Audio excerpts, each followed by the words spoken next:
सभी देवी सज्जनों को मेरा नमस्कार। हर हर महादेव। मेरा नाम है पुनीत राज और आप देखते रहिए नेटिव मुसाफिर। नेटिव मुसाफिर। नेटिव मुसाफिर।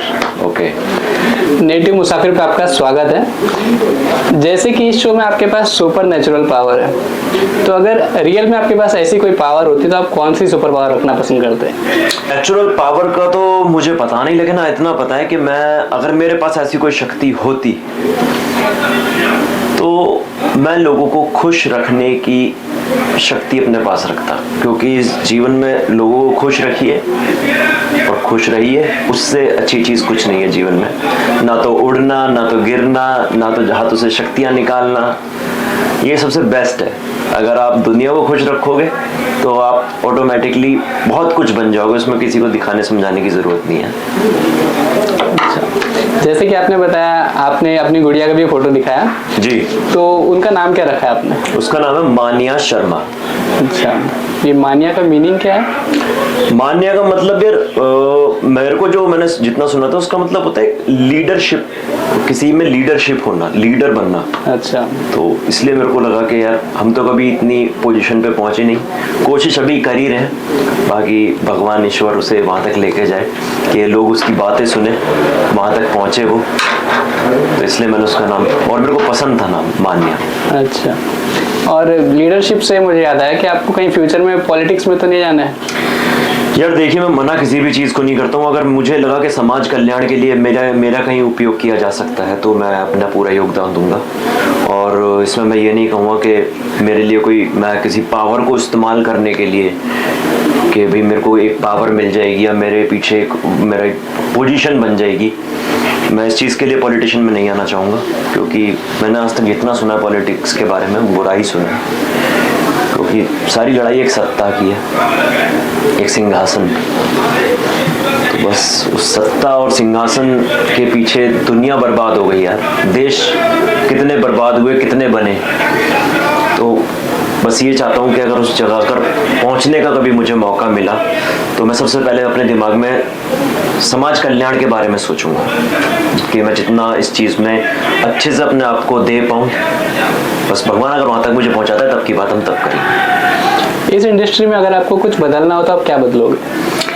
यार अगर मुझे इस इंडस्ट्री में कुछ बदलना है तो मैं सबसे पहले अपनी इंडस्ट्री को, अगर ऐसा हो पाया कभी जीवन में, या मैं नहीं कर पाया, अगर मेरे से बड़े बड़े जितने बैठे हुए हैं वो अगर कर पाए, तो इस इंडस्ट्री को ऑथराइज्ड कर दो, क्योंकि इकलौती हमारी इंडस्ट्री ऐसी जो अनऑथराइज्ड है। अनऑथराइज्ड मतलब यहाँ पे ना हर जगह किसी भी, जैसे हम किसी भी जॉब को करते हैं, अगर आप इंजीनियर हैं, ठीक है, या अगर आप साइंटिस्ट हैं, या आप कहीं भी नॉर्मल जॉब लेने भी जा रहे हैं, किसी भी ऑफिस में, किसी भी चीज़ में, तो हर जगह ना एक चीज़ सब जगह कॉमन है, एजुकेशन। ये हमारी इंडस्ट्री ऐसी है, यहाँ पे हर कोई बंदा मुंह उठा के आ जाता है कि मैं इस पोजीशन पे बैठ रहा हूँ, मैं उस पोजीशन पे बैठ रहा हूँ, और बाई चांस गलती से वो उस पोजीशन पे बैठ जाता है तो उसमें उस पोजीशन पे बैठ के सबसे ज़्यादा मिसयूज किया जाता है। तो मैं सबसे पहले ये सब चीज़ों को बदलना चाहता हूँ। अगर मेरी बात अगर ये कोई सुन सकता है तो मैं चाहता हूँ इस चीज़ के ऊपर काम किया जाए, क्योंकि कई लोग ऊपर से क्या होता है कि लोग अपनी पावर का इतना गलत इस्तेमाल करते हैं कि लोगों के साथ बहुत कुछ गलत भी हो जाता है, खासकर लड़कियों के साथ। क्योंकि मुझे ऐसा लगता है कि लड़कियों की भी इसमें कहीं ना कहीं गलती रहती होगी। कहते ना, अधूरा ज्ञान जो होता है हमेशा हानिकारक होता है। तो यहाँ मोस्टली लोग ऐसे ही लोग आते हैं जो अधूरे ज्ञान के साथ आते हैं, लेकिन अब चीज़ें धीरे धीरे बदल रही हैं। मैं तो कहता हूँ कि आने वाले टाइम में भगवान करे चीज़ें और अच्छी हो जाए, बेहतर हो जाए। तो मेरे लिए बस एक ये चीज़ है कि मैं अगर मौका मिला तो इसे बदलूंगा ज़रूर। अगर मैं कभी आपको किसी ड्रीम डेस्टिनेशन पर जाना होगा तो वो कौन सी होगी? ड्रीम डेस्टिनेशन, या ड्रीम डेस्टिनेशन में पता है कब बनाऊंगा? जब मेरे पास बहुत सारा पैसा होगा। इंसान की ख्वाहिश की कोई इल्तिहा नहीं, 2 गज जमीन चाहिए, 2 गज कफन। यार देखो, ख्वाहिश तो मेरी बहुत सारी है, ख्वाहिश तो मैं इतनी बता दूंगा, ऐसा इंटरव्यू हमारा 2-3 घंटे का हो जाएगा, लेकिन हाँ अगर मैं अपना अच्छा टाइम अगर कहीं बिताना पसंद करूँगा तो मैं अपनी माँ, अपनी बेटी, अपनी वाइफ के साथ में कहीं सुकून भरी जगह पर जाना बहुत पसंद करूँगा, जहाँ पे मैं सिर्फ नेचर के करीब रह पाऊँ, जहाँ मैं बहुत पॉजिटिव रह पाऊँ, अपने अपने कहते हैं ना अपनी स्पिरिचुअलिटी से जुड़ा रह पाऊँ, तो मेरे लिए वो ज़्यादा ज़रूरी है। और कोई एक ऐसी हैबिट जो आप रेगुलरली हाँ फॉलो बट करते हैं? हाँ मैं एक चीज़ ज़रूर चाहता हूँ, ये मेरा ड्रीम है कि मैं ये काम जल्दी कर पाऊँ, क्योंकि मेरे जब पिताजी नहीं रहे तब तक मैं शायद उतना बन भी नहीं पाया था, लेकिन अब जब मेरे पास चीज़ें आ रही हैं तो मैं चाहता हूँ कि अपनी माँ को, अपनी वाइफ को, मतलब अपने परिवार को मैं वर्ल्ड टूर कराऊँ, क्योंकि उन्होंने यार वो कभी कहीं निकल ही नहीं पाए हम सबों को बनाने में, हमारी परवरिश में, घर को अपना घर खड़ा करने में, कहते हैं ना परिवार को बांधने के चक्कर में वो कहीं जा ही नहीं पाए। तो मैं कोशिश करूँगा कि मैं उनको एक अच्छी ट्रिप दे पाऊँ, उन्हें हर तरीके से खुश रख पाऊँ। ये मेरा एक पर्सनल ड्रीम है, और भगवान करे पूरा हो जाए। ये ज़रूर हो जाएगा। और जैसे कि आपने बताया, तो पहला देश कौन सा रहेगा, ऐसा तो सोचा है आपने कभी? देश तो यार पहले मैं अपना खुद का हिंदुस्तान ही घूम लूं। अच्छा। हम तो यार नेपाल तक नहीं गए अभी, वो भी लास्ट टाइम वो भी एक शूट मिला था मेरे को, वो भी ब्राजील गया था, तब जाके पता लगा था हाँ यार बाहर आके कुछ ऐसा। लेकिन मेरे को सच बताऊं ना, मैं पहले दिन जब गया था तब तक मेरे अंदर एक्साइटमेंट थी, उसके बाद मेरे को सब जगह ऐसे ही लग रहा था कि बस आओ काम करो, क्योंकि आप कहीं भी चले जाओ अगर आप अपने परिवार के पास नहीं हो ना, कुछ नहीं है। मैं कह रहा हूँ इस पूरे अर्थ पे कुछ नहीं है, बस सिर्फ तुम्हारे लोग अगर तुम्हारे साथ है, तुम्हारा परिवार तुम्हारे साथ है, तो वो जगह ही अपने आप में एक जन्नत है। कहते हैं ना नर्क और स्वर्ग क्या होता है, स्वर्ग वही है जब तुम अपने लोगों के पास हो। हाँ वो तो है। और अपनी पसंद का खाना भी मिलना मुश्किल हो जाता है। नहीं, खाने की मुझे कोई टेंशन नहीं है, मैंने पहले ही बताया था खाना बनाने में बहुत माहिर हूँ मैं। हाँ वो भी खाने की मुझे टेंशन नहीं, लेकिन हाँ अगर मैं मिस करता हूँ तो मैं माँ के हाथ का खाना, अपनी वाइफ के हाथ का खाना, मतलब एक होता है ना घर का जो खाना होता है ना, घर का खाना घर का ही खाना होता है। हाँ उसमें सुकून रहता है ना, माँ की और बीवी की जगह जीवन में कोई ले ही नहीं सकता, तो ये सच्चाई है। और एक मर्द भी मर्द तभी बनता है जब ये दो चीजें आपके पीछे खड़ी होती हैं। वैसे आपको चाय बहुत पसंद है? नहीं यार, चाय मुझे पसंद नहीं है, वैसे मैं ब्लैक कॉफ़ी पीता हूँ, बट काफ़ी टाइम हो गया तो आज मैं थोड़ा सा स्ट्रेस में था, थोड़ा कुछ पर्सनल है चीज़ें मेरी, तो अच्छा। अब स्मोकिंग तो अपने बस की है नहीं, तो चाय से निकोटीन पूरा कर लेते हैं यार। और ऐसी कोई हैबिट जिसको आप रेगुलरली फॉलो करते हैं? रेगुलर मुझे यार, जैसे आपकी फिटनेस बहुत अच्छी है। हाँ मतलब मैं वही बोलने वाला था, रेगुलर में मैं जैसे मेरा डेली का रूटीन है कि मैं पूजा करता हूँ, तो ऐसे ही मेरा वर्कआउट भी मेरे लिए बहुत ज़रूरी है। मैं वर्कआउट कभी मिस नहीं करता, मतलब साल के 365 दिन में से 65 दिन भी अगर निकाल दो तो 300 दिन तो मैं कम से कम 300 से ज़्यादा ही जाता हूँ। मैं कभी अपना वर्कआउट मिस नहीं कर सकता, मतलब वर्कआउट के बिना मेरा दिन शुरू नहीं हो सकता, ऐसा मेरे को है, मतलब मेरे को नशा हो गया इसका। हाँ वो है कि अभी थोड़ा फिजिक ऊपर नीचे हो रखी है क्योंकि शेड्यूल ऐसा रहता है हमारा, बाकी ये है कि वर्कआउट तो ज़रूरी है। और लास्ट सवाल आपसे जी, आजकल साउथ इंडियन मूवीज का काफी सारा ट्रेंड चल रहा है जी, ऐसी कोई मूवीज जो आप करना चाहेंगे, वैसी कोई मूवीज जो आपने देखी? यार मुझे एक्शन बहुत पसंद है, ठीक है। मेरी वाइफ ने मेरे को बोला था कि यार तुम रोमांटिक हीरो बन जाओ, और नो डाउट मेरे को पहली बार अपने इसी शो के अंदर रोमांस करने का मौका मिला, और मुझे नहीं पता था, सीरियसली नहीं पता था यार। मैंने हमेशा जितने भी नेगेटिव और ग्रे शेड्स के कैरेक्टर मेरे को करने के लिए मिले हैं, बट जब मैंने देखा और मैंने अपनी स्क्रीन प्रेजेंस देखी तो मैंने कहा यार ये मतलब अब समझ में आता है शाहरुख SRK की इतनी फैन फॉलोइंग क्यों है। दुनिया में चाहे कुछ भी हो जाए, पॉजिटिव किरदार और प्रेमी, ये दो चीज़ जब एक साथ मिल जाती है ना, क्योंकि दुनिया प्यार की भूखी है, चाहे वो आदमी हो, चाहे वो औरत हो, चाहे वो बच्चे हो, प्यार बहुत ज़रूरी है। तो मुझे लगा यार अगर लंबी रेस का घोड़ा बनना है ना तो रोमांटिक बनना पड़ेगा।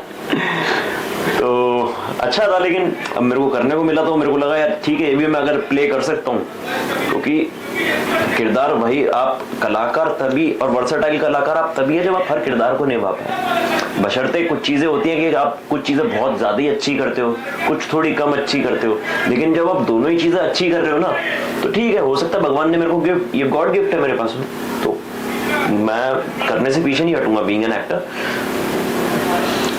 जैसे कि आपके बारे में हमने सुना है कि आप लास्ट बेंचर थे, तो आपको शेर व शायरी का भी शौक रहा था?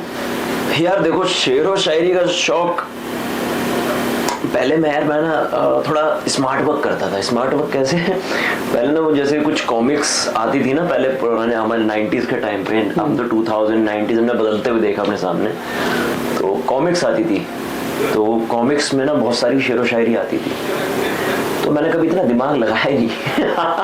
अच्छा, ठीक है, तो गुलजार साहब की किताब पता लगी कि हाँ भाई गुलजार साहब की किताब के अंदर बहुत सारी ना मतलब शेर व शायरी रहती है, तो हमें जब भी लगता था कि हाँ यार इसका कहीं यूज करना है तो वहां से कॉपी पेस्ट कर दिया करते थे। बाकी मैंने कभी इतना दिमाग नहीं लगाया कि मैं किसी के लिए इतनी लाइनें सोचूं और लिखूं। हाँ, एक मैंने लिखी थी अपनी वाइफ के लिए, और मैं अभी नहीं बोलूंगा उसे, अभी मेरी एनिवर्सरी आ रही है। अच्छा, तो वापस उनको याद दिलाएंगे? तो मैं उस एनिवर्सरी पे मैं उसको उस दिन बोलूंगा। अभी मैं यहाँ बोल के अपना मजा नहीं खराब करना चाहता हूँ ना उसका, वो कहेगी तुम यार कुछ भी कहीं भी बोल देते हो, तो इसीलिए। तो लास्टली ऑडियंस को मैसेज? लास्ट तो यार मेरा घूम फिर के एक ही बात आती है, वरना तुम बोलोगे बार-बार एक ही इंटरव्यू में एक ही चीज बोलते हैं, लेकिन मेरा ये बोलना बहुत जरूरी है कि सभी लोग सबसे पहले सोशल मीडिया को कम टाइम दें, अपने परिवार को ज्यादा टाइम दें, अच्छा खाएं, अच्छा खिलाएं, खुश रहें और लोगों को खुश रख पाने की पूरी कोशिश करें। और आप जो मुझे प्यार दे रहे हैं उसके लिए तहे दिल से शुक्रिया।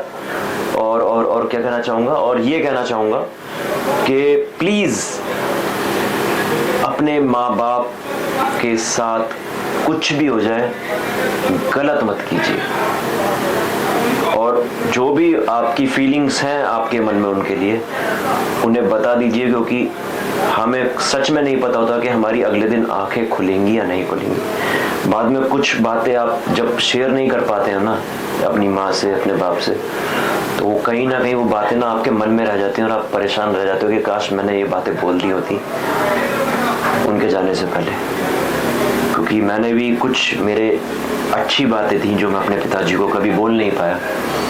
कहते ना कि माँ के साथ बच्चे जल्दी कनेक्ट होते हैं, बाप के साथ नहीं हो पाते, तो शायद मैं अपने पापा के साथ वो बॉन्ड बना ही नहीं पाया, जिसकी वजह से आज मेरे को जो उनके साथ टाइम मिला बिताने के लिए वो उसकी तो खैर कोई वैल्यू ही नहीं है, मतलब।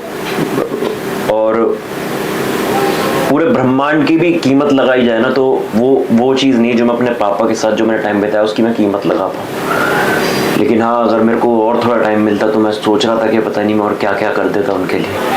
कहते ना कि जब आपको मैच्योरिटी आती है तब आपके पास जब कोई चीज़ आ रही होती है तो भगवान कोई चीज़ आपसे दूर ले जा रहा होता है और आपको नहीं पता होता उस चीज़ के बारे में। कभी अगर मेरे को टाइम को रिवर्स करने का मौका मिला तो मैं बहुत सारी मेरे मन की बातें जो अपने पापा को बताना चाहता हूँ, बहुत अच्छी बातें जो मैं उनके लिए कहना चाहता हूँ और जो मैं नहीं कह पाया, तो बस मैं वही चाहता हूँ जो गलतियाँ मुझसे हुई हैं आप लोग अपने माता पिता के साथ बिल्कुल मत करना। उन्हें जितना प्यार दे सकते हो तो उन्हें जितना खुश रख सकते हो खुश रखो। और हाँ, कोशिश करना अपने लाइफ पार्टनर के साथ भी कभी कोई बदतमीज़ी मत करना। मेरे से हो जाती है कई बार और मेरे को बाद में बहुत गिल्ट भी फील होता है और मैं सॉरी भी बोलता हूँ और वो मुझे माफ़ भी कर देती है और उसका बहुत बड़ा बड़ापन है इस चीज़ के लिए, वो मुझे माफ़ कर देती है। बहुत चीज़ें उसने मेरे को सिखाई हैं, बहुत चीज़ें मैंने उसको सिखाई हैं और बस चीज़ों को ऐसे ही आगे लेते हुए चल रहा हूँ, बड़ा करता हुआ चल रहा हूँ और चीज़ों को बेहतर करने की कोशिश कर रहा हूँ। और आप सब अपना प्यार इसी तरह मेरे ऊपर बनाए रखिए और मुझे सपोर्ट करिए कि मैं शायद आगे चल के कुछ समाज कल्याण के लिए काम आऊँ और वहाँ तक खैर पहुँचूँ मैं वहाँ तक। लेकिन हाँ, एक मेरी पर्सनल चॉइस है, इसे मैं अपना ड्रीम बोलूँ या फिर मैं अपनी चॉइस बोलूँ, मुझे समझ में नहीं आता, लेकिन हाँ मैं ये करना चाहता हूँ। मुझे एक बहुत बड़ा वृद्ध आश्रम खोलना है जिसके अंदर कोई भी कंडीशंस नहीं होंगी। जैसे कुछ लोग होते हैं जो पैसा का ब्लैक वाइट करते हैं, बहुत सारी चीज़ें होती हैं NGOs के अंदर। मैं सिर्फ एक बड़ा वृद्ध आश्रम खोलना चाहता हूँ जिसे मैं सिर्फ और सिर्फ निःशुल्क चलाना चाहता हूँ। और ऐसे ही मैं कुछ गौशाला या डॉग्स के लिए शेल्टर्स खोलना चाहता हूँ कि वहाँ उनकी परवरिश हो जाए और उनका जीवन अच्छे से वहाँ निकल जाए। तो ये मैं चाहता हूँ कि मैं दिल से कर पाऊँ। मुझे भगवान इस लायक बनाए, आप सबका सपोर्ट मुझे इस लायक बनाए जिसमें कोई भी पैसा नहीं दिया जाएगा या किसी स्वार्थ के लिए इस काम को नहीं किया जाएगा।